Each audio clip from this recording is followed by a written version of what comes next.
Ahora, yo decía que el voto el 19 no era ni tan libre, ni tan secreto, ni tan informado, ni tan igualitario, obviamente. ¿Cómo era de facto una elección en esos tiempos? ¿Había acarreo? ¿El dueño de la hacienda llevaba a los trabajadores a votar cuando se amplía un poco el voto? Hay relatos que son ya como... Eso es muy divertido. Me ha tocado leer algunos que son increíbles. Las vaquillas, se rifaban vaquillas. Claro. Era una democracia muy pintoresca, entre comillas, pero muy fraudulenta, digamos, desde el punto de vista de los resultados.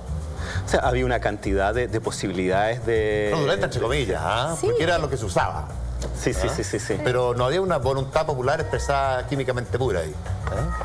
No, claro que no. No, pero no estaba concebido así todavía. No era la idea. Claro, ¿no? Eso fue un proceso lento, constante de ampliación democrática, que tiene que ver con lo que tú señalabas, o sea, cómo se van armando los partidos políticos. En Chile es muy interesante. Ese es otro tema que no hemos hablado, Claro, porque, por ejemplo, si nosotros tenemos una relación con América Latina, ustedes se dan cuenta que Chile tiene partidos políticos estables. Digo estables, que representan posiciones, proyectos, sectores sociales. Es decir, la derecha representaba a un sector social identificado con un proyecto, la izquierda era la expresión de los sectores populares, de la clase obrera. Había una relación, y no es que diga que se haya perdido. Pero en términos de acceso al poder, la izquierda no tuvo ninguno durante todo el siglo XIX. El siglo XIX no, pero tampoco estaba organizada como para tener acceso al poder, o sea, tampoco estaba... La izquierda en ese momento estaba luchando más bien por reivindicaciones, era una izquierda reivindicativa. Recabarren es uno de los primeros que va de candidato a principios del siglo XX. Porque no existía derecho a sindicato. Todas las asociaciones obreras estaban apadrinadas por la iglesia, finalmente por los conservadores. Entonces, políticamente eso es súper importante. Claro. Gonzalo, tú te quedaste a la mitad de camino. A ver... Hay varios factores que, digamos, entran a intervenir o a distorsionar lo que nosotros ahora podríamos considerar una elección correcta, ¿no? Por un lado están todas estas prácticas irregulares de tipo chanchullo, ¿no? El acarreo, la encerrona, el cohecho... Como prácticas que nadie cuestionaba. Claro. Sí se cuestionaban. Y sobre todo la cuestionaban aquellos que eran derrotados, ¿no? En las elecciones, ¿no? Entonces estaban... Pero sin un poder ese reclamo, no iba a ninguna parte, digamos. Hasta cierto punto, es que ahí entra otro elemento. O sea, todos aquellos que estaban en una elección recurrían a estas prácticas hasta donde se pudiera, ¿no? De imponerlas y por otro lado de impedirlas que hicieran sus adversarios. Y lo otro que mencionamos hace un rato era la importancia del gobierno o digamos del Estado y todo su aparataje administrativo en las elecciones.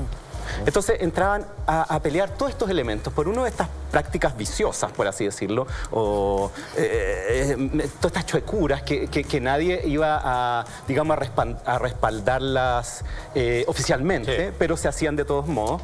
Y la otra es la intervención directa del Estado y del gobierno en las elecciones. Entonces yo diría que esos dos grandes elementos eran los que entraban en esta cazuela electoral, digamos, del siglo XIX y en las cuales generalmente los más perjudicados eran la oposición, ¿no? Porque estaban fuera del poder del gobierno para manejar las elecciones y la posibilidad de hacer esta clase de maniobras era menor. Ahora, ¿qué tanto tiene que ver, vamos empezando a dejar este siglo XIX un poco atrás, a echar el 20 para gran felicidades, ¿sabes?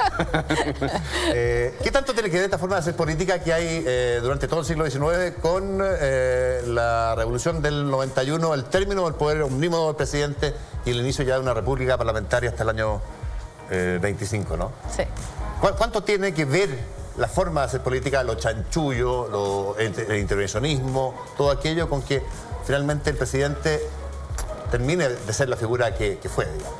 Sí. Yo concuerdo con Gonzalo que en el fondo todo este chanchullo genera oposición, lo hablábamos recién con Elisa, hay oposición y efectivamente ambos ocupan las mismas tácticas, o sea, cuando le toca gobernar a los conservadores ocupan las tácticas de cohecho, etcétera, pero cuando le toca después gobernar a los liberales son perfectos aprendices de los otros, o sea, aquí no hay bueno ni malo, ambos practican... Una vieja tradición política chilena, chilena. Que no se trata de eso. Pero hay también que tener en consideración que se fue reformando el proceso electoral. Hubo importantes reformas electorales en la segunda mitad del siglo XIX que fueron ya se ha dicho acá, tendiendo a disminuir la presencia, la intervención del presidente, la intervención de los funcionarios de la administración de turno en las elecciones y dándole, y ahí viene la ley de comuna autónoma, que es muy importante, que no tuvo los efectos deseados, pero que en su momento se pensó que era la manera de quitar la intervención, terminar con la intervención electoral y darle autonomía a los municipios para que fueran ellos los que en el fondo desarrollaran todo el proceso electoral, desde calificar a los ciudadanos hasta el conteo de los votos y de las urnas en el fondo. Entonces esa ley de comuna autónoma revela también cómo la élite quiere limpiar el proceso electoral también. O sea, no es enfatizar tanto el chanchullo, sino que también... Pero ahí yo soy más mal pensado, ¿eh? Porque yo considero que tiene que ver, a ver, la ley de comuna autónoma, ¿no? que le impulsa Ira Raza, que es un conservador, un conspicuo conservador, y que además se promulga después de la derrota de Balmaceda en la Guerra Civil. Bueno, la Guerra Civil tiene que ver con...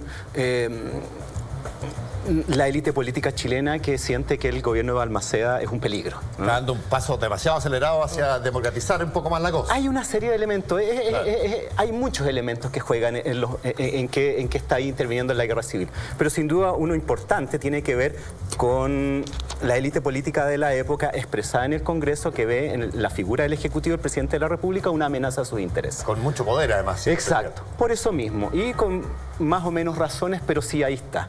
Entonces derrotan al presidente, se instalan en el poder y empiezan estas prácticas parlamentarias en las cuales este poder que estaba centralizado en el presidente se distribuye en el Congreso. Ahora, lo derrotan no de cualquier forma, hay una guerra civil no, claro, de por medio militarmente, particularmente cruenta en cantidad de víctimas, de sangre. ¿Cómo se reconstituye el ejercicio democrático después de una guerra así? ¿Cambia algo realmente con la comuna autónoma? Bueno, ¿no? yo diría que justamente de otros grupos al poder. Lo que hace la comuna autónoma es algo similar, o sea, el Ejecutivo controlaba las elecciones a través del intervencionismo, ¿cierto? A través de la burocracia estatal. Luego, con la ley de comuna autónoma, estas responsabilidades se le entregan a las municipalidades, ¿no? Justamente para combatir ese intervencionismo. Sin embargo, ahora el poder queda en manos de los caudillos locales. O sea, la élite representada en el Parlamento.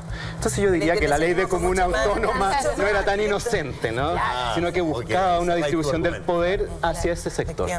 Claro, se reparte tal vez, podríamos decir. Se distribuye, sí. Sí, pues, claro. O sea, finalmente, perdón, y aquí pido opinión de todo, el fin del siglo...